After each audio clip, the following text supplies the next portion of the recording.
Halo teman-teman, perkenalkan nama saya Dinda Aulia Iwandi. Saya kelas 11 akuntansi 1. Saya bersekolah di SMK Negeri 2 Kota Bukit Tinggi. Di video kali ini, saya akan menjelaskan bagaimana cara pencatatan keuangan akuntansi dari pencatatan jurnal hingga ke laporan.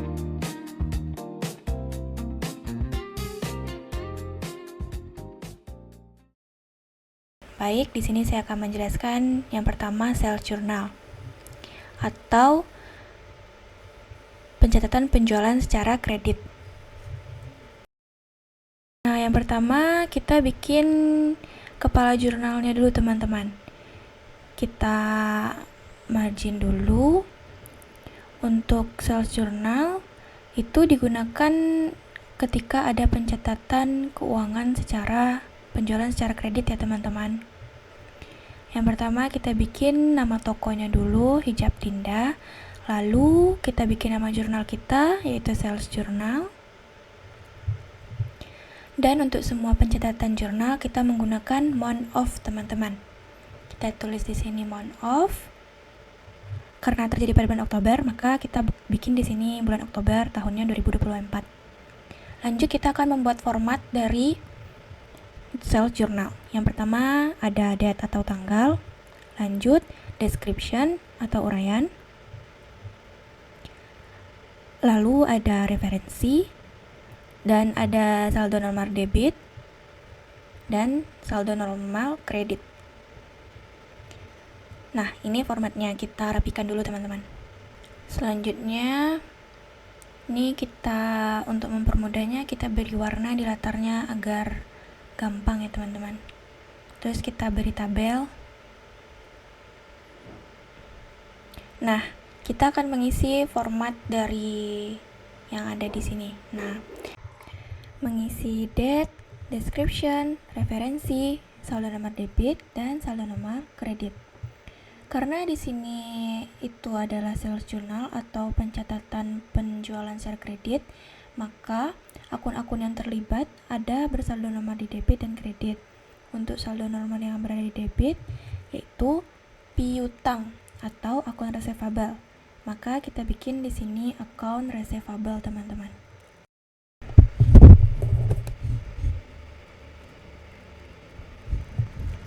Lanjut untuk sisi kreditnya ada mempengaruhi dua akun, yaitu akun penjualan atau sales yang bersaldo nomor di kredit dan fade out atau PPN keluaran yang bersaldo nomor di kredit. Maka di sini kita bikin akun sales dan akun fade out atau PPN keluaran.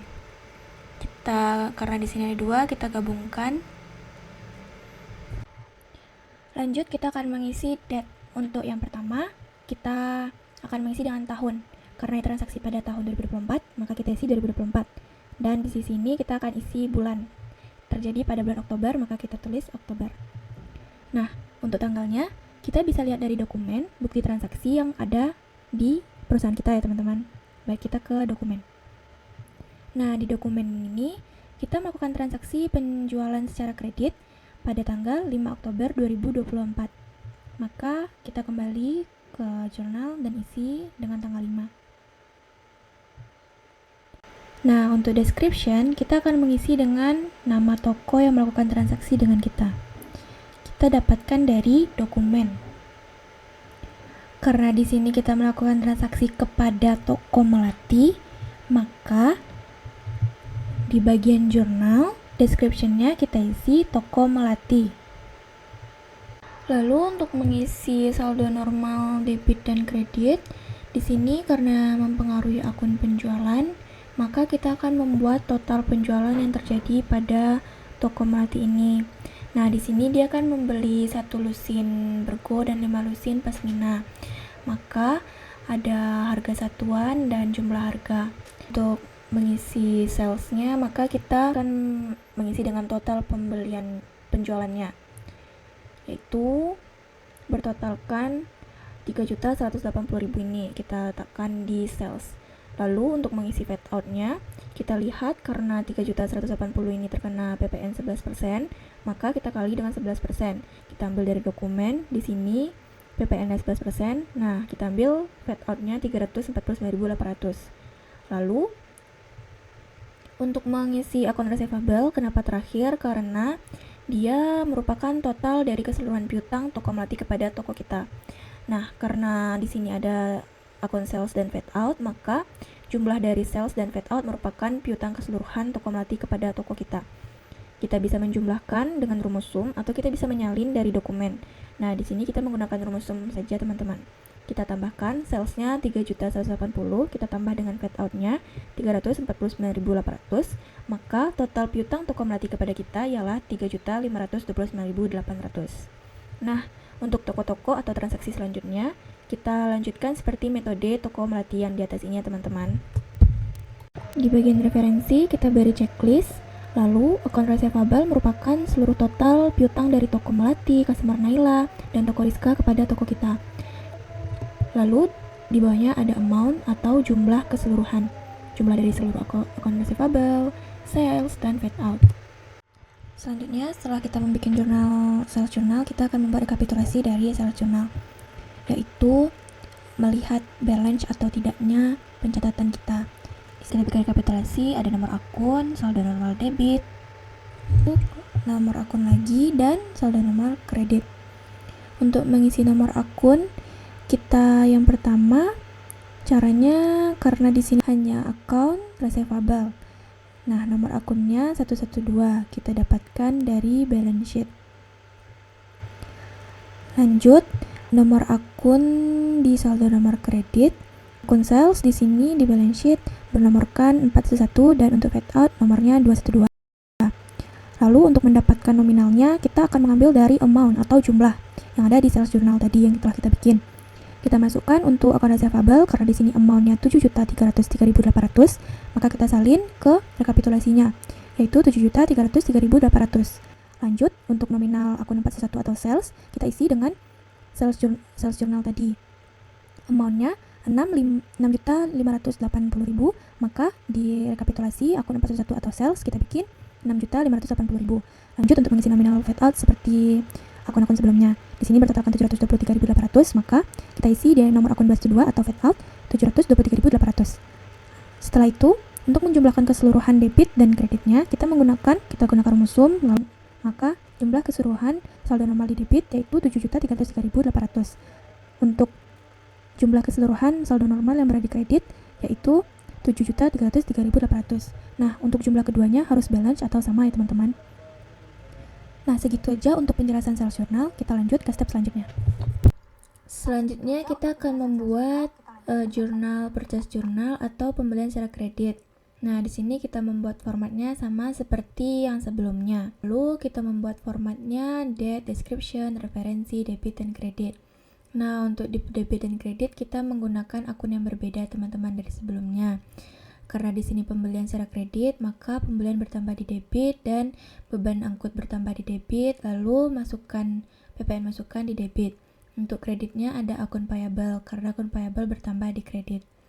Lanjut di sini mengisi tanggal, tahun, dan kita lihat tanggal lagi kapan terjadinya. Stepnya sama seperti di sebelumnya, namun bedanya nanti di cara pengisi nominalnya saja. Ini purchase-nya kita ambil dari subtotal, lalu break-in-nya kita ambil dari beban angkut, dan di sini fade-in-nya kita ambil PPN masukkan, dan akun payable-nya kita totalkan seluruhnya menggunakan rumus sum. Lalu kita beri tabel. Nah, ini contoh selesainya, teman-teman.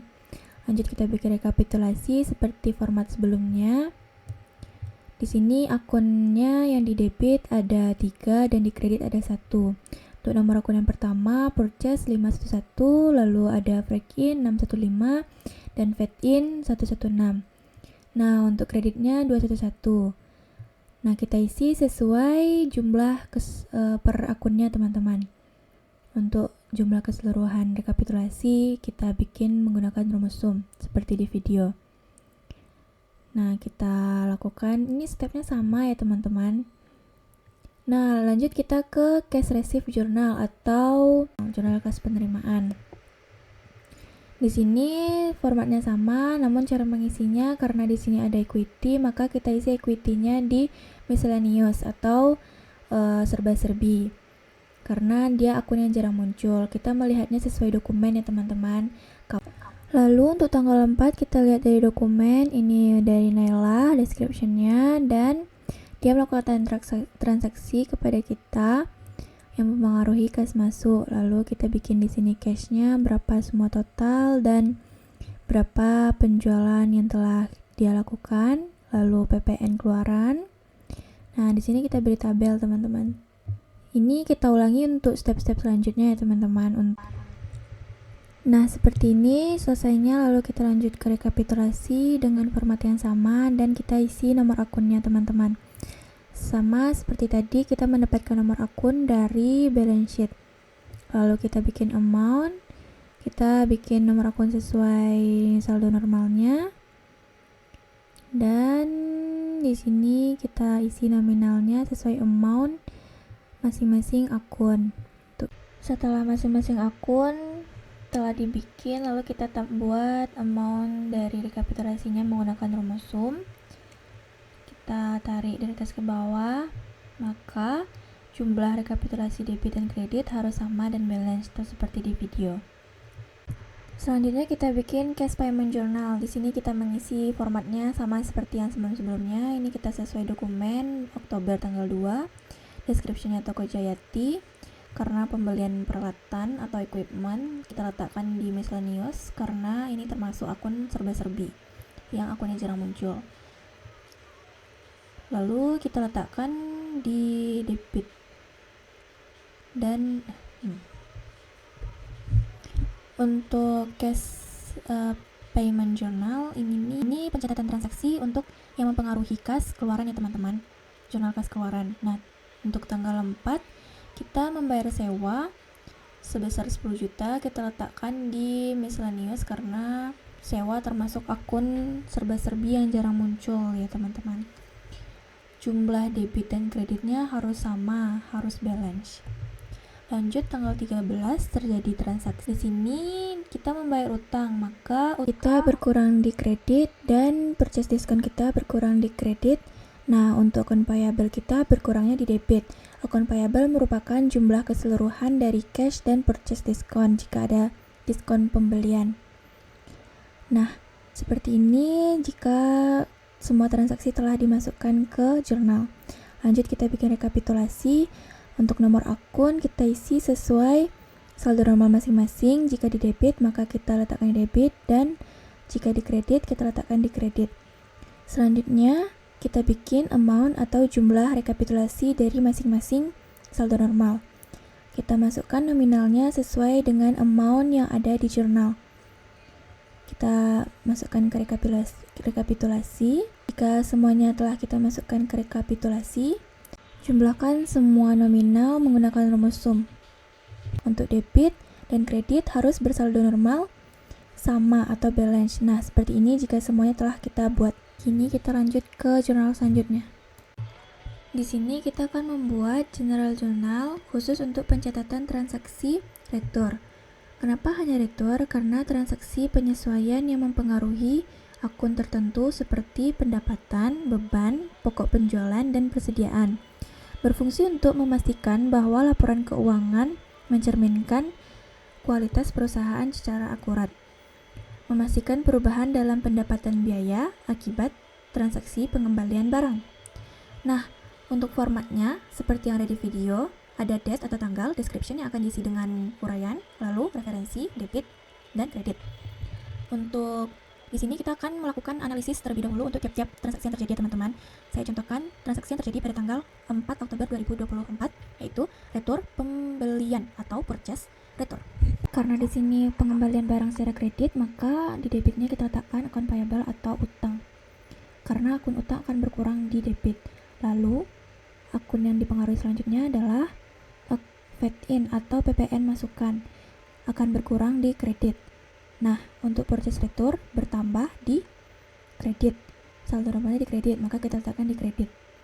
Untuk nominalnya kita bisa ambil dari dokumen berapa PPN-nya, lalu berapa total Ya, barang yang dikembalikan untuk akun payable merupakan seluruh utang kita kepada toko Sukamersa. Nah, kita letakkan di akun payable menggunakan rumus sum. Selanjutnya bisa kita analisis seperti yang tadi, lalu kita lanjutkan dan seperti ini hasilnya. Di bawah jangan lupa membuat amount atau jumlah keseluruhannya dan pastikan amount dari saldo normal debit dan kredit sama dan balance. Selanjutnya kita akan membuat buku besar pembantu piutang. Di sini kita akan membuat buku besar yang membantu piutang. Di sini ada debitur, date atau tanggal, description atau uraian, ada referensi, debit kredit, lalu ada balance, debit kredit, dan ada kode. Nah, ini adalah formatnya ya teman-teman. Selanjutnya kita akan mengisi debiturnya dengan nama customer. Kita contohkan kepada customer Naila atau kepada toko ya teman-teman. Nah, di sini kodenya NA. Lalu kita ke date, kita isi Oktober. Nah, untuk tanggalnya kita lihat di balance sheet apakah Naila memiliki saldo awal di bulan Oktober. Nah, di sini tercatat kalau Naila memiliki saldo awal sebesar 550.000. Buku besarnya kita bikin tanggal 1. Nah, untuk uraiannya atau description-nya kita isi dengan balance teman-teman. Untuk debitnya, karena ini saldo awal, maka kita langsung isi di balance ya teman-teman, saldo awalnya di debit sebesar 550.000. Setelah itu kita akan mengisi untuk tanggal berikutnya. Kita bisa cara mengisinya kita lihat dari jurnal-jurnal sebelumnya yang telah kita bikin ya teman-teman. Di sales journal Naila ada transaksi yang mempengaruhi account receivable, maka kita masukkan di sini ada tanggal 15 dan account receivable-nya sebesar 2.997. Kita bikin di sini tanggal 15, maka description-nya kita bikin posting karena ini bukan saldo awal teman-teman, kita memposting. Lalu kita bikin di debit sebesar 997.000. Lalu untuk balance-nya kita isi dengan rumus teman-teman, yaitu balance ditambah dengan nominal debit dikurang dengan nominal kredit. Nah, untuk pencatatan transaksi berikutnya kita bisa melakukan step yang tadi ya teman-teman. Di sini kita melakukan postingnya sesuai toko teman-teman ya. Di sini toko atau customer. Nah, ini adalah hasil akhir jika kita membuatnya per toko, dan toko Naila, ada customer Naila, toko Melati, toko Rizka, toko Muslimah, toko Kumisa, toko Sukamersa, toko Francisca, dan customer Miska. Step selanjutnya kita akan membuat akun payable subsidiary ledger atau buku besar pembantu utang. Nah, di sini formatnya sama, kita isi krediturnya dengan contoh toko Sukamersa dan kodenya SA. Lalu untuk pengisian date-nya masih sama seperti yang dari awal. Kita bikin bulannya, lalu kita bikin tanggalnya, apakah di balance sheet ada saldo awal. Nah, di sini ada saldo awalnya, maka kita membuat di sini tanggal 1 untuk posting saldo awal dulu teman-teman. Nah, seperti tadi kita bikin description-nya balance, lalu karena saldo awal kita langsung ke balance-nya di kredit, karena saldo awalnya kredit sebesar 1.340.000. Nah, selanjutnya kita dapat melihat transaksi di jurnal-jurnal sebelumnya di purchase journal. Nah, di sini tanggal 2 Oktober toko Sukamersa ada saldonya di account payable. Nah, kita posting teman-teman. Kita posting ke buku besarnya tanggal 2. Di sini kita bikin posting. Nah, selanjutnya kita bikin di kreditnya sebesar 4.712.000 rupiah. Nah, untuk di balance-nya kita menggunakan rumus yaitu balance dikurang debit ditambah dengan kredit. Karena saldo normal utang di kredit, maka jika berada di kredit maka ditambahkan. Nah, untuk transaksi berikutnya kita lakukan hal yang sama, step yang sama. Nah, contoh yang dari awalnya seperti ini jika sudah semuanya kita posting. Selanjutnya kita bikin list account. Di sini kita list of account receivable. Nah, di sini kita susun dulu, kita bikin formatnya. Di sini ada kode. Lalu ada debitur. Lalu ada amount atau jumlah. Nah, untuk mengisi ini kita mengambil nominalnya dari buku besar nanti ya teman-teman, buku besar pembantu. Di sini kode kita isi sesuai buku besar pembantu. Di sini yang pertama NA dan customer debitorsnya Naila.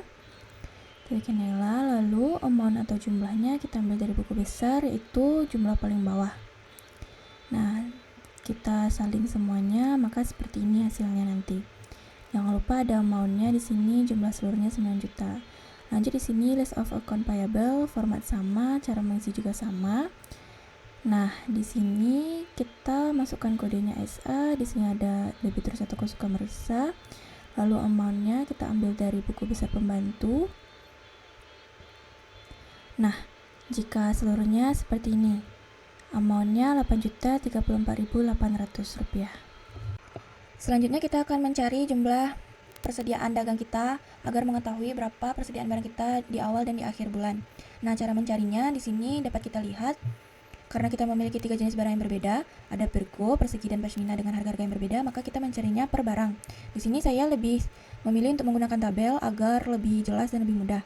Nah, untuk formatnya, di sini yang mempengaruhi persediaan kita adalah purchase atau pembelian, ada retur atau pengembalian barang dagang, ada sales atau penjualan, dan ada sales retur atau pengembalian penjualan barang dagang. Untuk pembelian di sini ada date, kita bikin dari tanggal 1 yaitu saldo awal sebanyak 130 pieces atau unit, 150 pieces atau unit. Lalu dengan harga satuannya 35.000, tidak ada freight in atau beban angkut. Nah, kita jumlahkan di tanggal 1 tuh jumlahnya 5.250.000. Nah, untuk pembelian di tanggal-tanggal berikutnya kita catat, kita mendapatkan datanya dari transaksi kita ya teman-teman, bisa dari dokumen atau dari jurnal-jurnal kita sebelumnya. Di sini ada beban angkut di tanggal 2, lalu kita jumlahkan unit, kita kali dengan harga dan kita tambah dengan beban angkut. Nah, setelah kita lakukan seluruhnya, dapatlah amount atau jumlah keseluruhan pembelian kita di 1 bulan yaitu 294 pieces dan beban angkut 50. Nah, untuk keseluruhan jumlahnya dapat di sini 1 bulan 10.340.000. Selanjutnya ada retur pembelian barang dagang. Itu akan mempengaruhi karena itu akan mengurangi persediaan barang dagang kita, teman-teman. Kita mengembalikan barang yang telah kita beli, bisa jadi karena rusak atau tidak sesuai dengan pesanan. Nah, untuk retur terjadi pada tanggal 4 bulan 10 2024. Uraiannya retur, unitnya sebanyak 30 pieces, lalu harga satuannya sesuai dengan harga kita membeli yaitu 35.000. Maka jumlah retur kita 1.050.000 dalam 1 bulan. Selanjutnya di sini ada sales akan mempengaruhi persediaan barang dagang kita karena penjualan akan mengurangi total persediaan barang kita ya teman-teman. Di sini di date-nya tanggalnya terjadi penjualan pada tanggal 5, 8, 15, 23. Nah, ini selama 1 bulan kita melakukan penjualan sebanyak 111 pieces atau unit ya teman-teman. Maka dapatlah jumlah keseluruhan penjualan kita sebanyak 4.400.000. Selanjutnya ada sales retur atau pengembalian barang dagang yang telah kita jual. Nah, di sini akan mempengaruhi karena persediaan kita akan bertambah, teman-teman. Di sini kita terjadi sales retur pada tanggal 6, 8, dan 15 selama 1 bulan. Nah, di sini unitnya bisa dilihat di atap masing-masing tanggal, lalu harga dengan harga 40.000 sesuai dengan harga jual. Lalu ini jumlah tiap-tiap tanggalnya setelah kita kalikan dengan unitnya. Dan 1 bulan kita melakukan sales retur sebanyak 11 pieces dan harganya 440. Selanjutnya kita akan mencari nilai persediaan akhir. Step pertama, purchase-nya kita kurang dengan purchase retur. Nah, ini angkanya kita dapat dari yang di atas ya teman-teman, 294 unit. Nah, lalu purchase retur atau pengembalian barang dagang yang telah kita beli, kita ambil juga nominalnya dari atas, kita kurangi. Maka kita kasih di sini min 30. Lalu untuk mendapatkan pembelian kita selama 1 bulan, kita kurangi pembelian, kita kurang dengan retur pembelian. Maka dapatlah 264 pieces selama 1 bulan. Selanjutnya, kita akan mencari sales. Di sini salesnya kita dapatkan 111.000 dari atas. Nah, di sini lalu kita kurang dengan sales retur kita sebanyak 11 pieces. Maka dapatlah kita 100. Nah, untuk persediaan akhirnya kita kurangi saja pembelian dan penjualan, dapat 164 pieces. Lalu kita mencari persediaan akhir dengan metode FIFO, yaitu first in first out, yaitu barang pertama beli itu pertama keluar. Di sini persediaan akhirnya 164, maka kita harus mencapai 164. Kita ambil dari tanggal yang paling awal. Kita ambil dari tanggal 1. Kita salin dari pembelian ya teman-teman. Kita ambil tanggal 1 yaitu saldo awal, unit atau pieces-nya 150. Lalu kita kali dengan harga langsung. Nah, di sini kan 150, kita harus mencapai 164, maka kita ambil di tanggal berikutnya yaitu tanggal 2. Lalu banyaknya kita lihat karena masih kurang 14 pieces. Di sini 120 terlalu lebih banyak, maka kita tulis saja di sini 14 ya teman-teman. Nah, dapatlah 164 pieces. Setelah kita kalikan dengan harganya, dapatlah 5.740.000. Maka persediaan awal kita dapat diketahui 5.250 dan persediaan akhir kita 5.740. Karena kita memiliki tiga jenis barang dagang yang berbeda dengan harga yang berbeda, maka untuk dua barang lagi kita lakukan step yang sama dengan ini, sama seperti ini semua stepnya. Lalu setelah saya hitung persediaan barang dagang saya, nah dapatlah di sini hijab bergonya 5.740, hijab perseginya 9.705.000, lalu hijab pasminanya 11 juta. Maka total persediaan barang dagang di sini 26.445.000.